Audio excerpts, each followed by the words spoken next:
Hey guys, and welcome to the 8th episode of this inventory series. Today we're going to be taking the items from our loot chest to our inventory. And it so happens that this is a perfect case scenario in which I can demonstrate how you can use the match function to replace several if statements in a row. This will help you write more concise code and it will increase the performance of your game. Let's get started. As you may remember from the first episode of this inventory series, we created this user interface panel. And we have made several different scroll containers, which contain our weapons, our armor, our crafting materials, consumables, and other. And we've given them an identification number. For weapons, they start with 101, and armor with 201, and so forth. So when we're going to be looking at taking some loot from a chest into our inventory today, we first have to verify what the item type of that particular item is. Now, usually you would write an if statement for that. If X is of type weapons, then do Y. And then you would have to repeat that several times.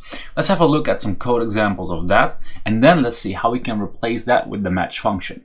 Right now I'm at loot panel slot, where we have coded this piece of code in the last episode to loot our gold from our chest into our inventory. There we checked whether the name of the item was of the type gold. This time we're going to be checking if the item type is of the category weapons, armor, crafting, and so forth. Now, the downside of writing your code like this is that the game is going to be checking every if statement independently of whether one of the previous if statements was true. Thereby, you're taxing the system or the device more than is necessary. You can remedy this by saying else if. Thereby, as soon as one of the if statements is true, it's no longer going to be checking the other if statements. However, we still have a downside in that now we have the do x, y, z, and we have to copy paste that everywhere. Thereby, we are increasing the amount of lines of code we have unnecessarily because they're almost an identical copy. The only difference is whether we are in the right category. Now, you could set this up that you're going to set some variables, which then at the end you say start function, and you copy paste this into every single of these slots, and thereby you define one function which is going to take all those variables and then start the code. This is still not as fast as it could possibly be, because you still have to check up this variable every single time. Every time it still has to go into this array or in this dictionary, find this array, and then find the integer or the key of that array. We can replace it by one match function, which we will use to set our variables and to then start the function automatically without even having to call it. So let's put the match function in here and let's see how that looks compared to this one. I'm here with my match command, and as you can see, we are only checking our loot dictionary loot panel slot 3, the item type, one time. Thereby, we're taxing our processor only one time to having to look up this variable. Now we have 3 else if statements here. That's not really that big of an issue. But when you start to get 5 or 10 or even more than maybe 15 or 20, then the match function will be considerably faster than all else if statements.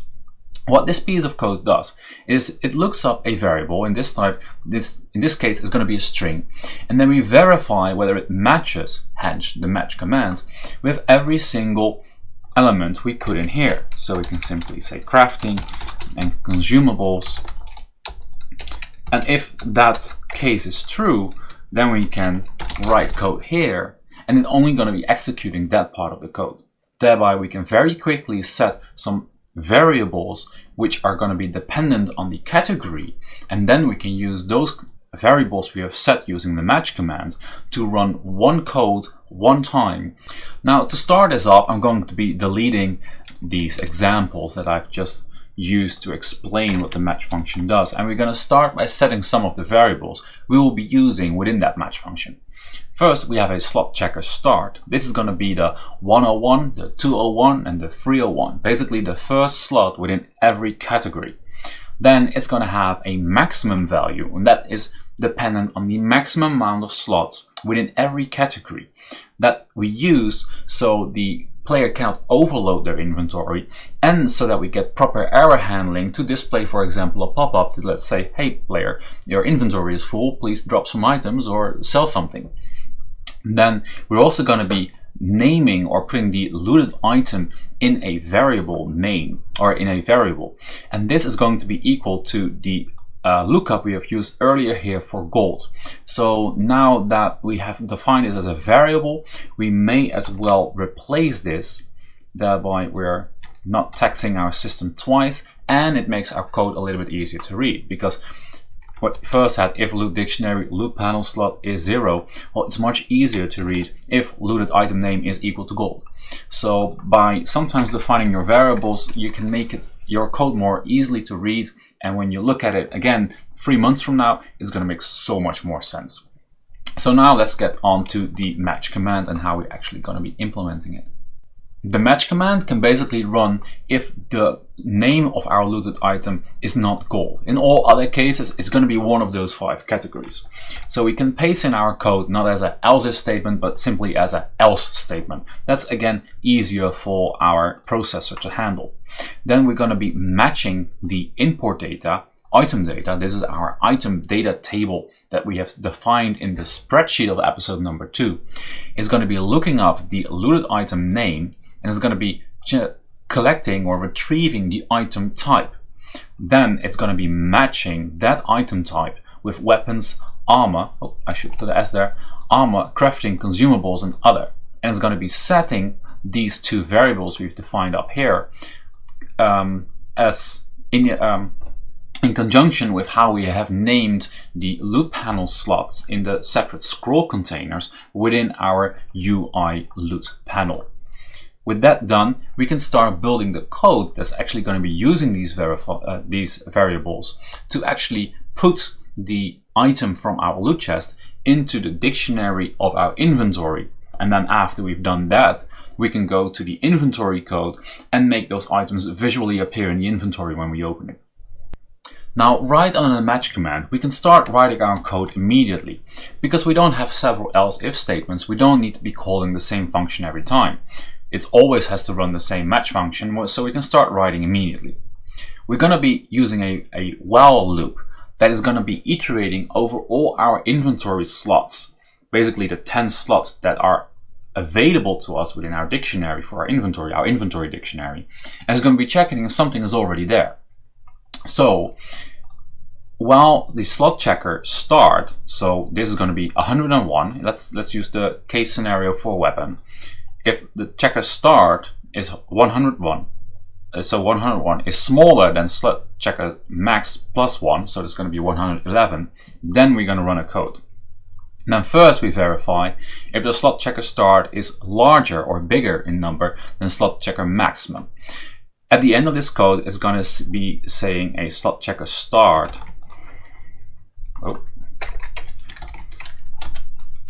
is the slot checker start plus 1. That's how we're going to be looping over this. So it's going to be checking 101, 102, 103, 104. And as soon as it hits 111, which is a non-existent slot, which is going to be bigger than the slot checker max, that's how we define if it's bigger, we want to print your inventory is full, and you can replace this with a piece of code or maybe even a function that handles that by itself to create a pop-up to say, look, your inventory is full. As soon as this happens, as soon as it's bigger, we want it to break out of the while loop, and we don't want to loot anything. We don't want anything to happen. The item should stay in the chest until the player does another attempt of looting it after clearing some of the inventory out. Then we're going to go up next to our else, or else if the slot checker start is not bigger than the slot checker max. It's going to be verifying whether the import data, inventory data, this is the data where we have all our inventory items, where we already put the gold in, has the slot checker start. Now remember, this is the 101, 102, 103, 104. So we're using that at the same time as a checker, but also as a dictionary key. So we check if it already has that key, that 101, 102, and if it does, we're going to be adding 1 to our slot checker start, so we can remove this code that we use for demonstration. Because if the inventory data already has that key, it means that slot is already filled. So it needs to be checking the next slot if there's another slot available. So now we're at 102, 103, 104, etc. Now let's look at the next piece of code. The next piece is going to be an else statement, because if both of those are not true, then we have the last. Then basically the inventory is not full and the inventory panel is available. So then we're going to say that the import data, inventory data, slot checker start, so that's the current slot we're checking in this while loop, is going to be equal to the loop dictionary loop panel slot. So the loop panel slot is the item slot we pressed within our chest, and the loop dictionary is the value, is the dictionary that holds all the information, all the attributes of that particular item. So we are transporting this from our loop dictionary in the loop panel or in the chest to our inventory dictionary. Then of course we have to remove it from our chest, so we cannot loot it a second time, just basically as we did here with the gold. And as you can see, this is pretty much a one-on-one copy. Then we're going to be defining all the different nodes within our loot panel to immediately remove that item from the game. Now as soon as it's done that, it's going to return. So that means that the while loop will cease, and then we have looted our item. Now to see if this works, let's put in one line of code for a print command, which is going to show us what's in the inventory after we have looted the slot. And then we can run the game and see if our code works. So we can loot the chest, so we can press steel sword, and as you can see, now our inventory is a 101 steel sword and gold 10. We can loot the gold, and that's now 32. And we can add a steel boots. Now we have 101 steel sword and a 201 steel boots. And hopefully we have an armor or weapon piece in here. No, regretfully we do not. But yeah, maybe let's do one more test to see if we get a 202 and if it continues. So we have a sword. Hopefully we find another sword. And here we have 3 swords. So this is awesome.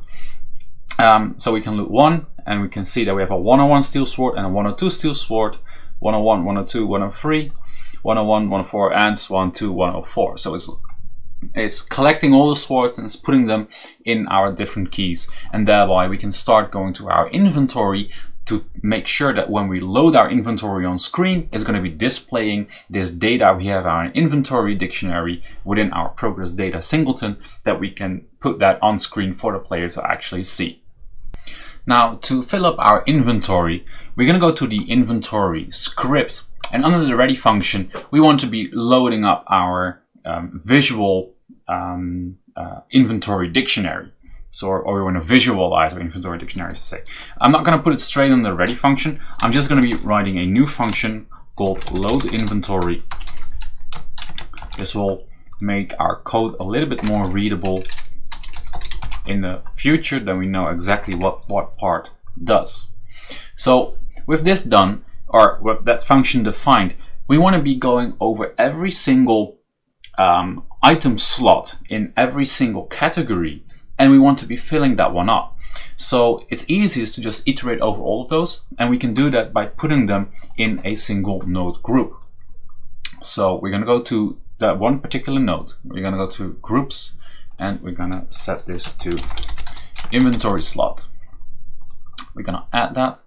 We're going to manage the groups, select the group you just created, and by making this wider, this becomes considerably easier. Then all we have to do is we have to find the items that we want to add to this group. So that's the 101, the 103, 104, 105, 106, and then all the way to 5010. You get the picture. I'm gonna do this while you guys are gonna skip over it.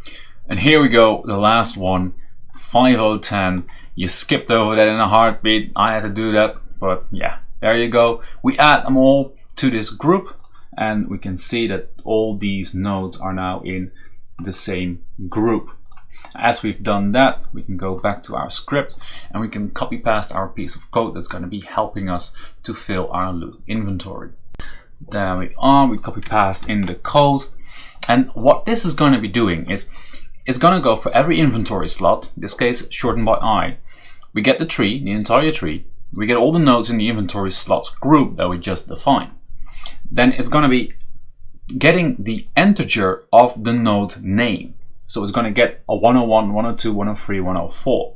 And we turn that into an integer because we have saved that in our inventory data dictionary as an integer as well. So we define that as the node name.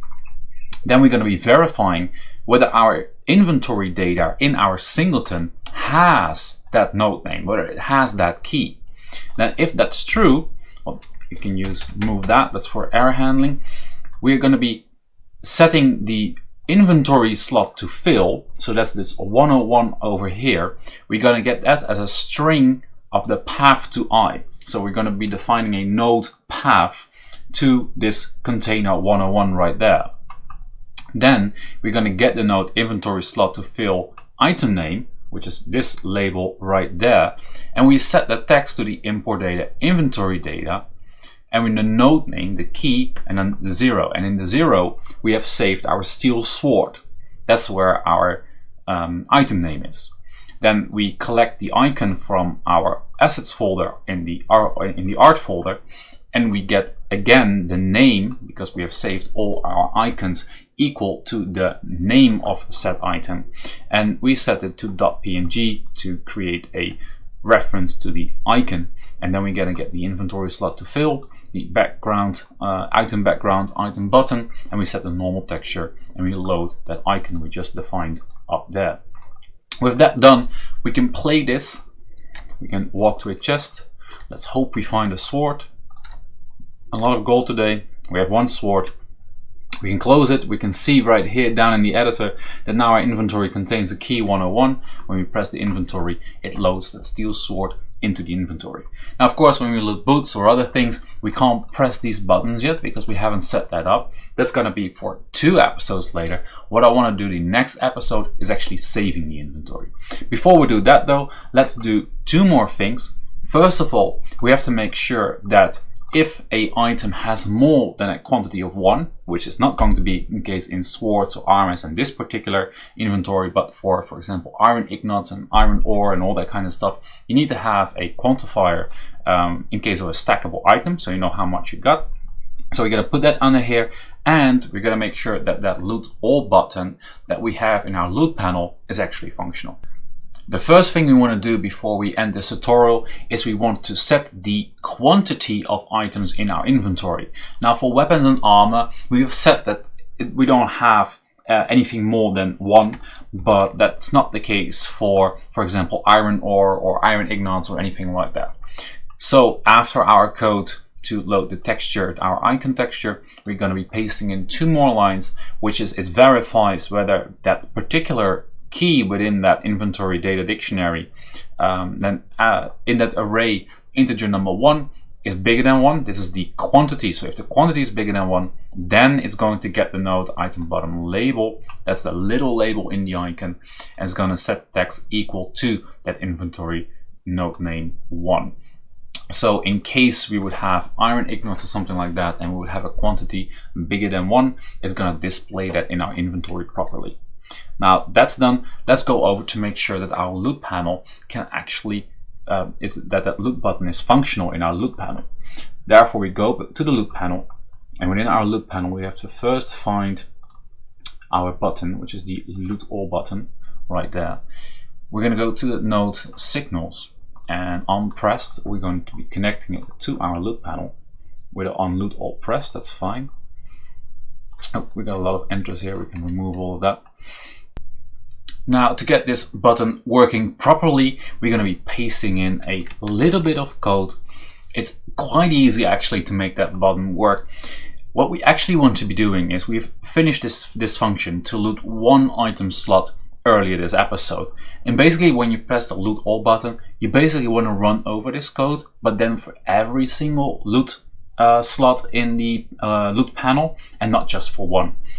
So that's what we're going to be doing. We create a very small loop in which we define the loot panel slot as 1 to 6. That's what the in range 1.7 does, and then we're going to be calling our on loot button press function, which is equal to this one, and then just like our buttons that we press in the actual graphical user interface in the UI panel, is going to put a 1 to 6 on the loot panel slot. Just like that, we're putting this loot panel slot we have ranged over 1 to 6 in here, Thereby basically we're running this whole piece of code for every loot panel, as if we clicked every single loot panel.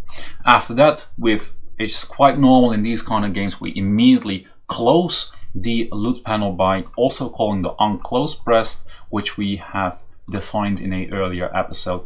Thereby we loot every item from the chest, close it immediately, don't create any delay for the player to go straight into the fun again.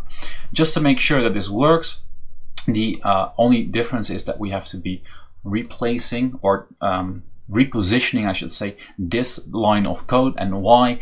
It's because right now it's going to be calling the loot panel slot, for example, 4, 5, and 6, and currently we only have a max value or a max amount of loot of 3. That means it's going to be calling an empty loot slot, and our loot dictionary will not have any information to return. So it's going to give an error, but just by making sure we paste it down below here, we've already verified whether the loot dictionary has that particular loot panel slot, so that's why this code will never error out.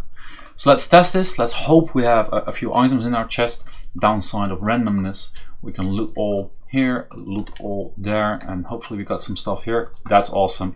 And as you can see here, it has looted every single item with a 101, 201, 202 for the 2 steel boots, so that's working perfectly.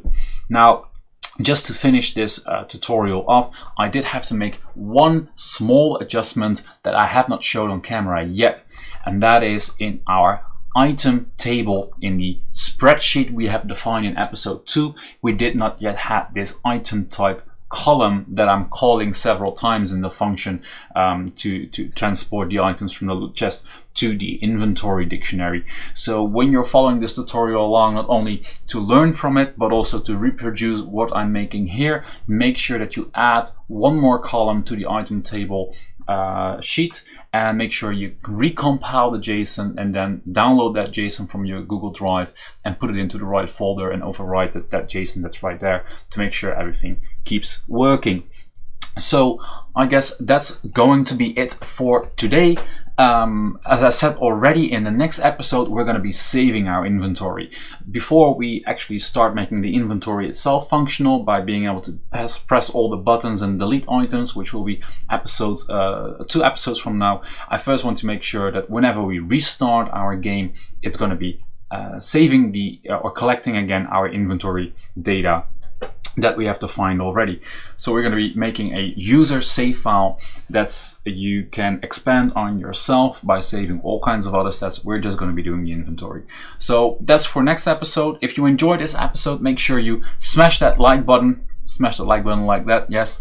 Smash that like button, hit subscribe, and make sure you hit that bell icon to make sure you get all the notifications when a new video is up. My videos are uploaded every Friday and Monday, in case you're wondering. And if you have any questions, put them down in the comments below, or as always, find me on Twitch. I stream every Tuesday and Thursday, and more of you are finding me on Twitch, which I think is awesome. Having a great time there. It's a lot of code development. I'm able to answer a lot of questions, and amazingly, you guys are helping me a lot with the game that I'm developing right there. So I hope to see you on my stream one day, and for now, keep those games coming. See you next time.